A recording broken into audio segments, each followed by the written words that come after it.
ಯೇಸು ಕ್ರಿಸ್ತನ ನಾಮದಲ್ಲಿ ನಿಮ್ಮೆಲ್ಲರೂ ನಾನು ವಂದಿಸುವವನಾಗಿದ್ದೇನೆ. ಇನ್ನೊಂದು ಸಾರಿ ನಿಮ್ಮನ್ನು ಭೇಟಿ ಮಾಡುವ ಈ ಅವಕಾಶವನ್ನು ನನ್ನ ಒಡೆಯನಾದ ಯೇಸು ಕ್ರಿಸ್ತನ ಒದಗಿಸಿದ್ದಾನೆ. ನಾನು ಆತನಿಗೆ ಕೃತಜ್ಞತೆಗಳನ್ನು ಸಲ್ಲಿಸುವನಾಗಿದ್ದೇನೆ. ನಮ್ಮ ದೇವರು ಬಹಳ ಒಳ್ಳೆಯವನು, ಆದ ಕಾರಣ ಆತನ ವಾಕ್ಯವನ್ನು ಕೇಳುವ ಭಾಗ್ಯ ನಮಗೆ ನೀಡಿದ್ದಾನೆ. ದೇವರು ನಿಮ್ಮನ್ನು ಆಶೀರ್ವದಿಸಲಿ, ಆತನ ಪ್ರಕಾಶವು ಯಾವಾಗಲೂ ನಿಮ್ಮ ಮುಖಗಳಲ್ಲಿ ಪ್ರಕಾಶಿಸಲಿ. ಈ ವಾರದ ಸಂದೇಶದ ಕಡೆಗೆ ನಾವು ಹೋಗೋಣ. ಈ ವಾರದ ಸಂದೇಶಕ್ಕೆ ಆರಿಸಿಕೊಂಡಿರುವ ವಾಕ್ಯ ಭಾಗ ಲೂಕನು ಬರೆದ ಸುವಾರ್ತೆ 15ನೇ ಅಧ್ಯಾಯ ವಚನ 25ರಿಂದ 32ನೇ ವಚನದವರೆಗೆ. ಆದರೆ ನಾನು 11ನೇ ವಚನದಿಂದ ಓದಲಿಕ್ಕೆ ನಿಮಗೆ ನಾನು ಪ್ರೋತ್ಸಾಹ ಮಾಡುವವನಾಗಿದ್ದೇನೆ. ಈ ಸಂದೇಶಕ್ಕೆ ನಾನು ಹೆಸರಿಟ್ಟಿದ್ದೇನೆ ತಂದೆಯ ಮನಸ್ಸು. ತಂದೆಯ ಮನಸ್ಸು ಇದು ಬಹಳ ಪರಿಚಯವಾದಂತಹ ವಚನವಾಗಿದೆ. ಕಳೆದು ಹೋಗಿರುವ ಮಗನ ಒಂದು ಕಥೆಯನ್ನು ನಾವು ಇಲ್ಲಿ ನೋಡುತ್ತೇವೆ. ಇದರ ಕುರಿತಾಗಿಯೇ ಈ ದಿನ ನಾವು ಮಾತಾಡುವವರಾಗಿದ್ದೇವೆ. ಆದರೆ ನಾವು ಸಂದೇಶಕ್ಕೆ ಹೋಗುವುದಕ್ಕೆ ಮುಂಚಿತವಾಗಿ ಪ್ರಾರ್ಥನೆ ಮಾಡಿ ನಾವು ಸಂದೇಶದ ಕಡೆಗೆ ಹೋಗೋಣ. ಇನ್ನೊಂದು ಸಾರಿ ನಿಮ್ಮೆಲ್ಲರೂ ನಾನು ವಂದಿಸುವವನಾಗಿದ್ದೇನೆ. ನಾವು ದೇವರ ಸಂದೇಶವನ್ನು ಕೇಳೋಣ. ಯೇಸು ಕ್ರಿಸ್ತನು ಇಲ್ಲಿ ಒಂದು ಅದ್ಭುತವಾದ ಕಥೆಯನ್ನು ಹೇಳುತ್ತಿದ್ದಾನೆ. ಯೇಸು ಕ್ರಿಸ್ತನು ಈ ಭೂಲೋಕದಲ್ಲಿ ನರನಾಗಿ ಇರುವಾಗ ಅನೇಕ ಪಾಪಿಗಳ ಸಂಗಡ, ಅಂದರೆ ಟ್ಯಾಕ್ಸ್ ಕಲೆಕ್ಟರ್ಸ್, ಸುಂಕದವರು, ಸಮಾಜದಲ್ಲಿ ತಳ್ಳಲ್ಪಟ್ಟ ಜನರ ಸಂಗಡ ದೇವರ ರಾಜ್ಯದ ಕುರಿತಾಗಿ ಮಾತನಾಡುತ್ತಿದ್ದನು. ದೇವರ ಪ್ರೀತಿಯನ್ನು ಅವರಿಗೆ ಹೇಳುತ್ತಿದ್ದನು. ಇದನ್ನು ಕಂಡ ಫರಿಸಾಯರು ಯೇಸು ಕ್ರಿಸ್ತನನ್ನು ದೂಷಣೆ ಮಾಡುತ್ತಿದ್ದರು. ಯಾಕೆ ಯೇಸು ಕ್ರಿಸ್ತನು ಮೋಶೆಯ ನ್ಯಾಯ ನೀತಿಯನ್ನು, ನ್ಯಾಯ ವಿಧಾನಗಳನ್ನು ಮುರಿಯುತ್ತಿದ್ದಾನೆ, ಅಂದರೆ ಯಹೂದ್ಯ ಮತದ ಎಲ್ಲ ವಿಧಾನಗಳನ್ನು ಮುರಿಯುತ್ತಿದ್ದಾನೆ ಎಂದು ದೂಷಣೆ ಮಾಡುತ್ತಿದ್ದರು. ಆ ಘಟನೆಯಲ್ಲಿ ಆ ವ್ಯಕ್ತಿಗಳಿಗೆ ಯೇಸು ಕ್ರಿಸ್ತನು 3 ಕಥೆಗಳನ್ನು ಹೇಳುತ್ತಾನೆ. ಮೊದಲನೆಯ ಕತೆ ಕಳೆದು ಹೋಗಿರುವ ಕುರಿ, ಎರಡನೆಯದು ಕಳೆದು ಹೋಗಿರುವ ನಾಣ್ಯ, ಮೂರನೇದೇ ಕಳೆದು ಹೋಗಿರುವ ಮಗನ ಕತೆ. ಆ 3ನೇ ಕಥೆಯ ಬಗ್ಗೆ ನಾವು ಈ ದಿನ ನಾವು ಚರ್ಚೆ ಮಾಡುವವರಾಗಿದ್ದೇವೆ. ಈ ಕಥೆಯಲ್ಲಿ ನೋಡುವಾಗ 3 ಮುಖ್ಯ ವ್ಯಕ್ತಿಗಳಾಗಿರುತ್ತಾರೆ. ಒಂದು ತಂದೆ, 2 ಮಕ್ಕಳು, ಅಣ್ಣ ಮತ್ತು ತಮ್ಮ. ಈ ಕಿರಿಯ ಮಗನ ಸ್ವಲ್ಪ ವಿಷಯಗಳನ್ನು ನಾವು ನೋಡೋಣ. ಈ ಕಿರಿಯ ಮಗನು ಏನು ಮಾಡುತ್ತಾನೆಂದರೆ, ತಂದೆಯಿಂದ ಎಲ್ಲ ಆಸ್ತಿಯನ್ನು ತೆಗೆದುಕೊಂಡು ಅವನ ಒಂದು ಸ್ವ ಇಚ್ಛೆಯಿಂದ ತಂದೆಯಿಂದ ದೂರವಾಗುತ್ತಾನೆ. ಆತನು ತಿಳಿದುಕೊಂಡ ವಿಷಯವೇನೆಂದರೆ, ನಾನು ತಂದೆಯಿಂದ ದೂರವಾದರೆ ನಾನು ಸ್ವಾತಂತ್ರ್ಯವನ್ನು ಪಡೆದುಕೊಳ್ಳುತ್ತೇನೆ. ಆದರೆ ಅವನಿಗೆ ಸಿಕ್ಕಿದ ವಿಷಯ ಗುಲಾಮತ್ವವಾಗಿತ್ತು. ತಂದೆಯಿಂದ ದೂರವಾದರೆ ನಾನು ಜೀವಿತದಲ್ಲಿ ಸಫಲತೆಯನ್ನು ಹೊಂದುತ್ತೇನೆ. ಆದರೆ ಅವನಿಗೆ ಸಿಕ್ಕಿದ ವಿಷಯ ಸೋಲಾಗಿತ್ತು. ತಂದೆಯಿಂದ ದೂರವಾದರೆ ನಾನು ಆಡಂಬರವನ್ನು ಪಡೆದುಕೊಳ್ಳುತ್ತೇನೆ ಎಂದು ತಿಳಿದುಕೊಂಡನು. ಆದರೆ ಅವನು ಬಡತನದಲ್ಲಿ ಒಳಗಾದನು. ತಂದೆಯಿಂದ ದೂರವಾದರೆ ನನಗೆ ಅನೇಕ ಸ್ನೇಹಿತರು ಸಿಗುತ್ತಾರೆ ಎಂದು ತಿಳಿದುಕೊಂಡಿದ್ದನು. ಆದರೆ ಅನೇಕ ವೈರಿಗಳನ್ನು ಆತನು ಬೆಳೆಸಿಕೊಂಡ. ಅವನು ತಂದೆಯಿಂದ ದೂರವಾಗಿ ಅನೇಕ ಪಾಪಗಳನ್ನು ಮಾಡಿ ಅವನಲ್ಲಿದ್ದ ಎಲ್ಲ ಹಣಕಾಸನ್ನು ಕಳೆದುಕೊಂಡನು, ಬಲವನ್ನು ಕಳೆದುಕೊಂಡನು. ಅವನ ಜೀವಿತ ಒಂದು ಭಯಂಕರವಾದ ಸ್ಥಿತಿಯಲ್ಲಿ ಒಳಗಾಯಿತು. ಅಂದರೆ ಹಂದಿಗಳ ಸಂಗಡ ಜೀವನ ಮಾಡುವಂತಹ ಪರಿಸ್ಥಿತಿ. ಅಂದರೆ ಹಂದಿಯ ಗೂಡಿನಲ್ಲಿ ಅವನು ಜೀವನ ಮಾಡುತ್ತಿದ್ದನು. ಹಂದಿ ತಿನ್ನುವಂತ ಆಹಾರವನ್ನು ಅವನು ಇದು ಬಹಳ ಭಯಂಕರವಾದಂತಹ ಪರಿಸ್ಥಿತಿಯಾಗಿತ್ತು. ಆ ಪರಿಸ್ಥಿತಿಯಲ್ಲಿ ಅವನು ಆಲೋಚನೆ ಮಾಡಿದ ವಿಷಯವೇನೆಂದರೆ, ನಾನು ತಂದೆಯ ಮನೆಗೆ ಹಿಂದಿರುಗಿ ತಂದೆಯ ಮನೆಯಲ್ಲಿ ಒಂದು ಗುಲಾಮನಾಗಿ ಜೀವಿಸಬಹುದು. ಅದು ಬೆಟರ್ ಆಗಿದೆ, ಈ ಜೀವಿತಕ್ಕಿಂತ ಅದು ಯೋಗ್ಯವಾಗಿರಬಹುದು ಎಂದು, ತಂದೆಯ ಮನೆಯಲ್ಲಿ ಒಂದು ಗುಲಾಮನಾಗಿರುವುದು ಬೆಟರ್ ಆಗಿರಬಹುದು ಎಂದು ಆಲೋಚನೆ ಮಾಡಿ ತಂದೆಯ ಮನೆಯ ಕಡೆಗೆ ತಿರುಗಿ ಬರುವವರಾಗಿದ್ದಾನೆ. That is the situation.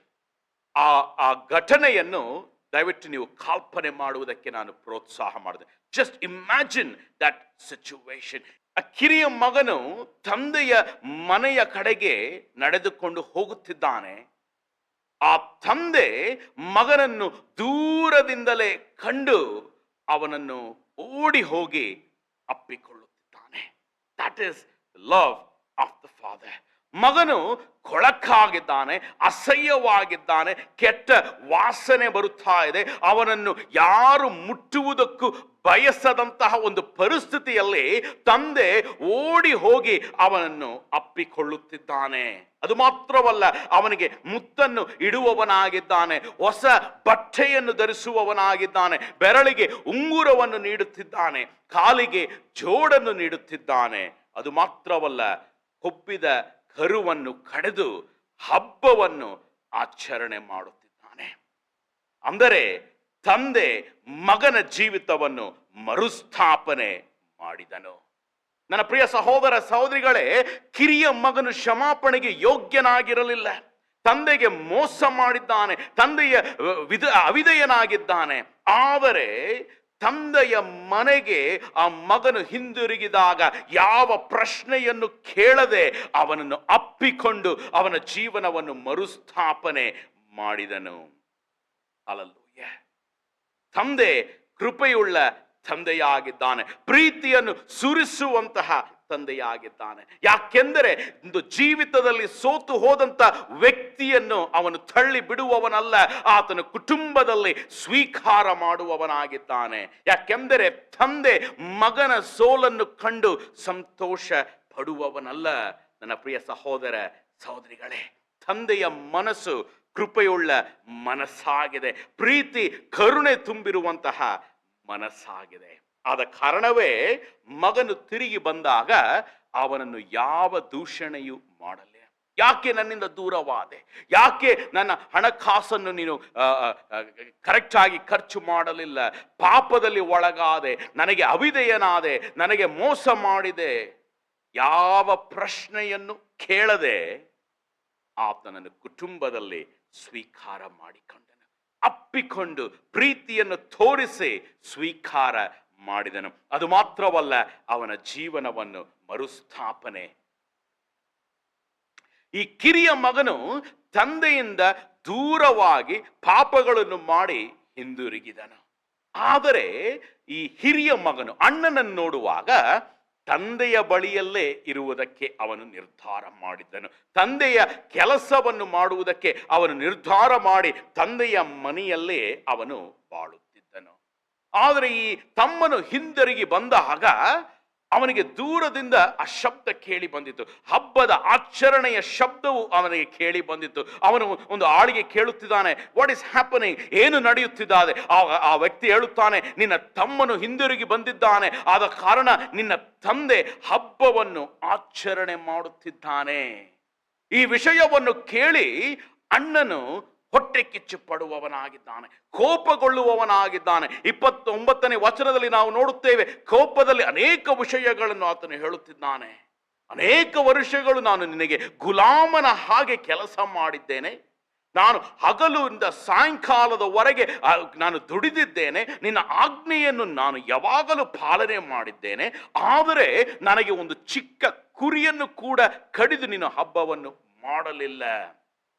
ಹೊಟ್ಟೆ ಕಿಚ್ಚು ಪಡೆದಂತಹ ಒಂದು ಅಣ್ಣನಾಗಿದ್ದಾನೆ. ಹಿರಿಯ ಮಗನು ತಂದೆಯ ಬಳಿಯಲ್ಲೇ ಇದ್ದನು, ತಂದೆಯ ಮನೆಯಲ್ಲೇ ವಾಸ ಮಾಡುತ್ತಿದ್ದನು. ಆದರೆ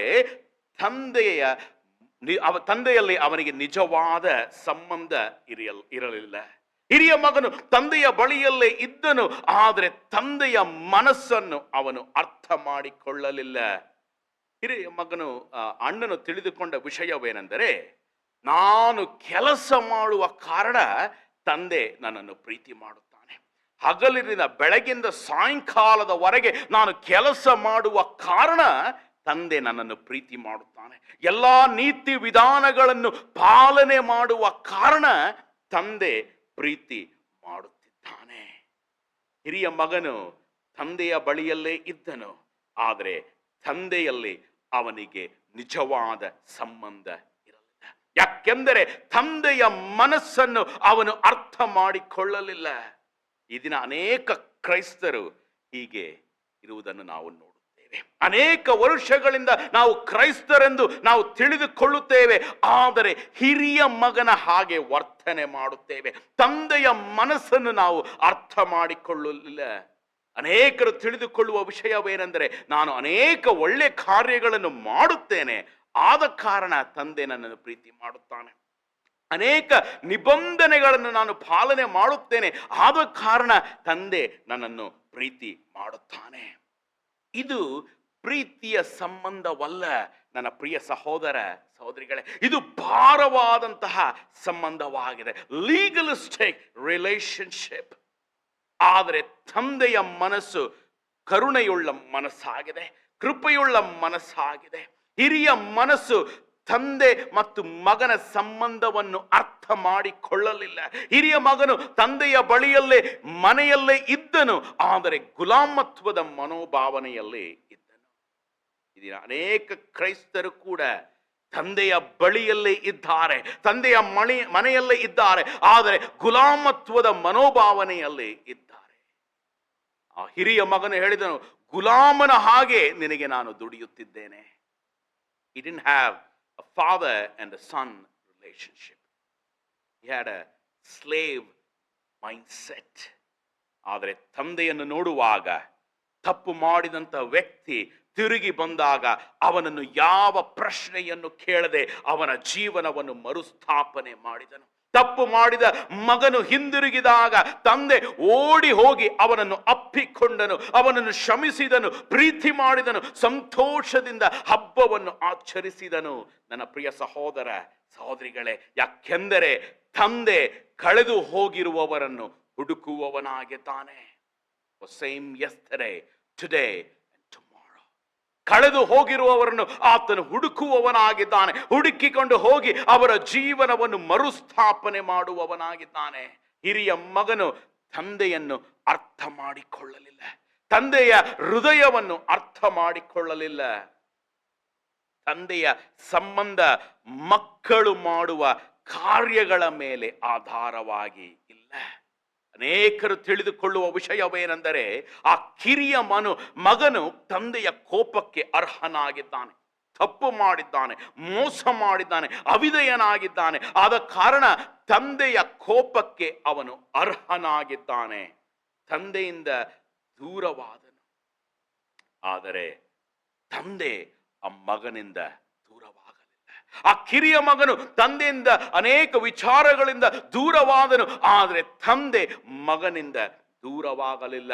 ತಂದೆ ಯಾವಾಗಲೂ ಕಳೆದು ಹೋದ ಮಗನನ್ನು ಹುಡುಕುತ್ತಿದ್ದನು, ತನ್ನ ಮಗನು ಹಿಂದಿರುಗಿ ಬರುತ್ತಾನೆ ಎಂದು ಎದುರು ನೋಡುತ್ತಿದ್ದನು.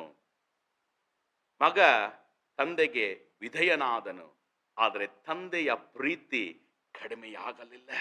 ಹಿರಿಯ ಮಗನು ತಂದೆಯ ಬಳಿಯಲ್ಲೇ ಇದ್ದನು, ಅನೇಕ ಕೆಲಸಗಳನ್ನು ಮಾಡಿದನು. ಆದ ಕಾರಣ ತಂದೆ ನನ್ನನ್ನು ಹೆಚ್ಚಾಗಿ ಪ್ರೀತಿ ಮಾಡುತ್ತಾನೆ ಎಂದು ಅಪಾರ್ಥ ಮಾಡಿಕೊಂಡ. ಆದರೆ ತಂದೆ ಎಲ್ಲರನ್ನು ಸಮಾನತೆಯಿಂದ ಪ್ರೀತಿ ಮಾಡುತ್ತಾನೆ. ಕಿರಿಯ ಮಗನು ಹಿಂದಿರುಗಿದಾಗ ಅವನನ್ನು ಯಾವ ದೂಷಣೆಯೂ ಮಾಡದೆ ಕುಟುಂಬದಲ್ಲಿ ಸೇರಿಸಿಕೊಂಡ. What a beautiful father's love. What a beautiful gesture. ತಂದೆಯ ಒಂದು ಅದ್ಭುತವಾದಂತಹ ಪ್ರೀತಿಯ ಕಾರ್ಯವನ್ನು ನಾವು ಇಲ್ಲಿ ನೋಡುತ್ತಿದ್ದೇವೆ. ನನ್ನ ಪ್ರಿಯ ಸಹೋದರ ಸಹೋದರಿಗಳೇ, ಹಿರಿಯ ಮಗನು ತಂದೆಯ ಬಳಿಯಲ್ಲೇ ಇದ್ದ ಕಾರಣ ತಂದೆಯ ಮನಸ್ಸನ್ನು ಅರ್ಥ ಮಾಡಿಕೊಂಡು ತಂದೆಯ ಹಾಗೆ ಮಾರ್ಪಟ್ಟಿರಬೇಕು. ತಂದೆಯ ಹಾಗೆ ಕರುಣೆಯನ್ನು ತೋರಿಸಬೇಕು, ಪ್ರೀತಿಯನ್ನು ತೋರಿಸರ ಮಗನಾಗಿ ಮಾರ್ಪಟ್ಟಿರಬೇಕು. ಆದರೆ ಅವನಿಗೆ ತಂದೆಯಲ್ಲಿ ನಿಜವಾದ ಸಂಬಂಧ ಇಲ್ಲದೆ ಇರುವ ಕಾರಣ ಅವನು ತಂದೆಯ ಹಾಗೆ ಮಾರ್ಪಡಲಿಲ್ಲ.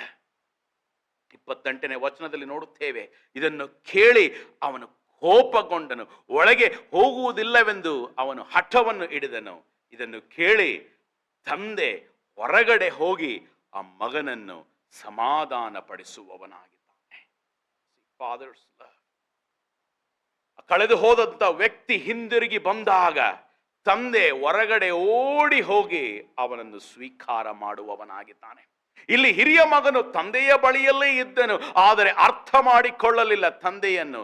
ಈಗ ತಂದೆ ಅಗೇನ್ ಅವನು ಹೊರಗಡೆ ಹೋಗಿ ಮಗನನ್ನು ಸಮಾಧಾನ ಪಡಿಸುತ್ತಿದ್ದಾನೆ.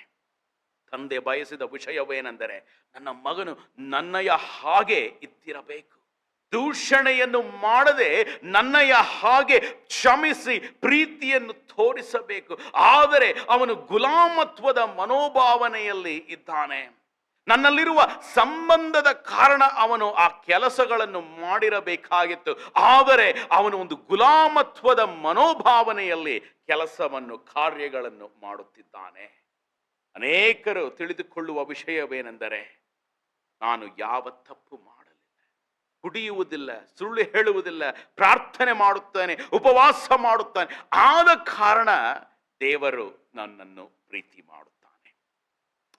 It is wrong. ದೇವರು ಆ ರೀತಿಯಾಗಿ ನಮ್ಮನ್ನು ಪ್ರೀತಿ ಮಾಡುವುದಿಲ್ಲ.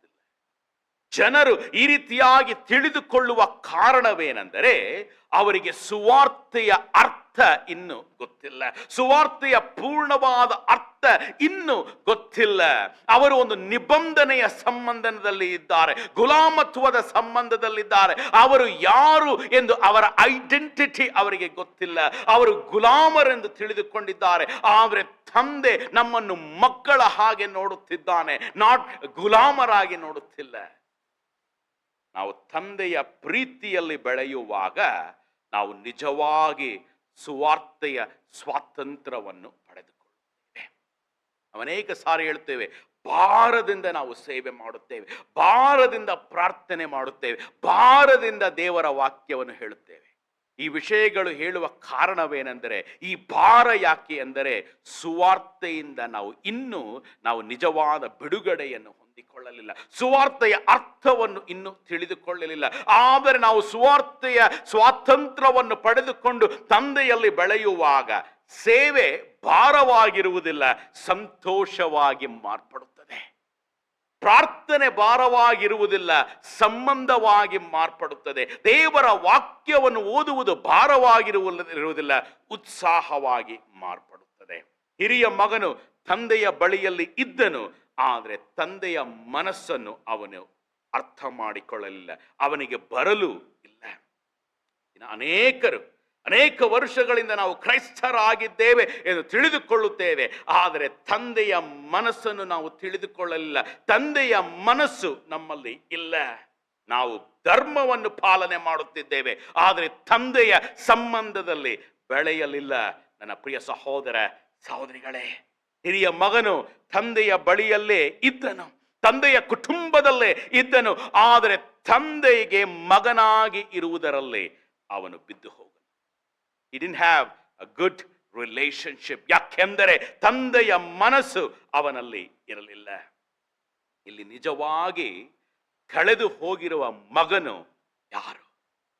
ತಂದೆಯಿಂದ ದೂರವಾಗಿ ಪಾಪ ಮಾಡಿ ತಂದೆಯ ಬಳಿಗೆ ಹಿಂದಿರುಗಿದವನು ನಿಜವಾಗಿ ಕಳೆದು ಹೋಗಿದ್ದಾನೋ, ಅಥವಾ ತಂದೆಯ ಕುಟುಂಬದಲ್ಲೇ ಇದ್ದು, ತಂದೆಯ ಮನೆಯಲ್ಲೇ ಇದ್ದು, ತಂದೆಯನ್ನು ಅರ್ಥ ಮಾಡಿಕೊಳ್ಳದೆ ಇರುವಂತ ಮಗನು ಕಳೆದು ಹೋಗಿದ್ದಾನೋ? I think it is the elder son. ಅಣ್ಣನು ಕಳೆದು ಹೋಗಿದ್ದಾನೆ. ಫರಿಸಾಯರು ತಿಳಿದುಕೊಂಡ ವಿಷಯವೇನೆಂದರೆ, ನಾವು ಮೋಶೆಯ ಧರ್ಮ ವಿಧಾನಗಳನ್ನು ಸರಿಯಾಗಿ ನಿಭಾಯಿಸುವ ಕಾರಣ ದೇವರ ಪ್ರೀತಿಗೆ ಅರ್ಹರಾಗಿದ್ದೇವೆ, ದೇವರ ಕ್ಷಮಾಪಣೆಗೆ ಅರ್ಹರಾಗಿದ್ದೇವೆ, ರೈಚಸ್ಗೆ ನಾವು ಅರ್ಹರಾಗಿದ್ದೇವೆ. Not at all. ತಂದೆಯ ಪ್ರೀತಿಯನ್ನು ನಾವು ಹೊಂದಿಕೊಂಡಿದ್ದೇವೆ ಎಂದು ಅವರು ತಿಳಿದುಕೊಂಡಿದ್ದಾರೆ. ದೇವರ ರಾಜ್ಯಕ್ಕೆ ಬಾಧ್ಯರಾಗಿದ್ದೇವೆ ಎಂದು ತಿಳಿದುಕೊಂಡಿದ್ದರು. ಮೋಶೆಯ ಆ ಧರ್ಮ ವಿಧಾನಗಳನ್ನು, ಆ ಜುಡೈಸ್ಟಿಕ್ ಲಾ ಅಂಡ್ ಆರ್ಡರ್, ಆ ಯೆಹೋವ್ಯರ ಧರ್ಮವನ್ನು ಪಾಲನೆ ಮಾಡುತ್ತಿದ್ದೇವೆ, ಆದ ಕಾರಣ ದೇವರ ಪ್ರೀತಿಗೆ ಅರ್ಹರಾಗಿದ್ದೇವೆ, ಬಾಧ್ಯರಾಗಿದ್ದೇವೆ ಎಂದು ತಿಳಿದುಕೊಂಡಿದ್ದರು. But it is not right. ಆದರೆ ಯೇಸು ಕ್ರಿಸ್ತನು ಹೇಳುವ ವಿಷಯವೇನೆಂದರೆ, ತಂದೆ ಎಲ್ಲರನ್ನು ಪ್ರೀತಿ ಮಾಡುತ್ತಾನೆ. ಪಾಪಿಗಳು ಹಿಂದಿರುಗುವಾಗ ತಂದೆ ಓಡಿ ಹೋಗಿ ಅವರ ಜೀವನವನ್ನು ಮರುಸ್ಥಾಪನೆ ಮಾಡುತ್ತಾನೆ, ಅವರನ್ನು ಕ್ಷಮಿಸಿ ಅಪ್ಪಿಕೊಳ್ಳುತ್ತಾನೆ.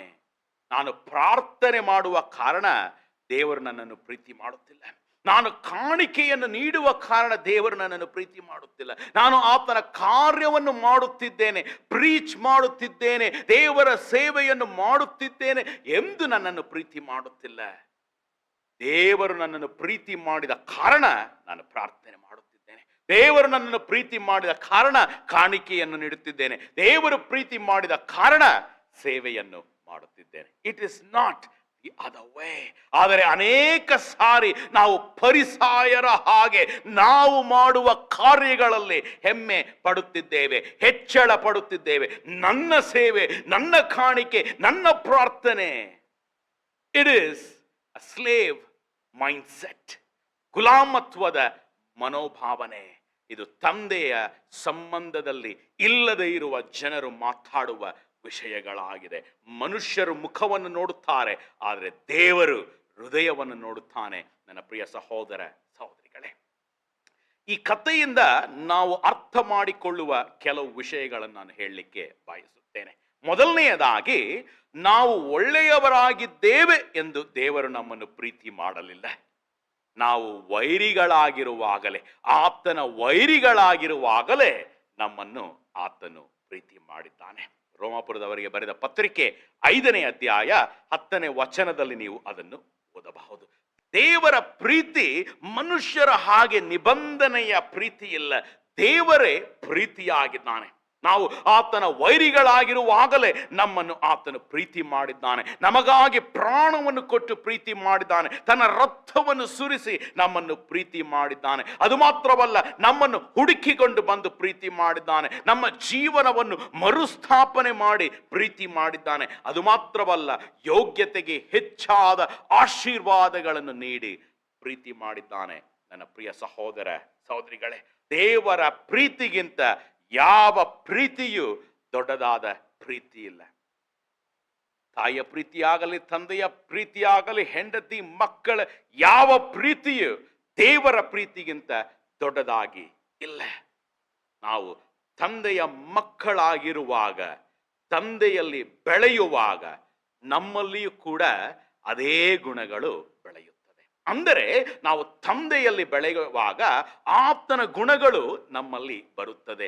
ಆತ ಗುಣದ ಫಲವು ನಮ್ಮಲ್ಲಿ ಕಾಣಬೇಕು.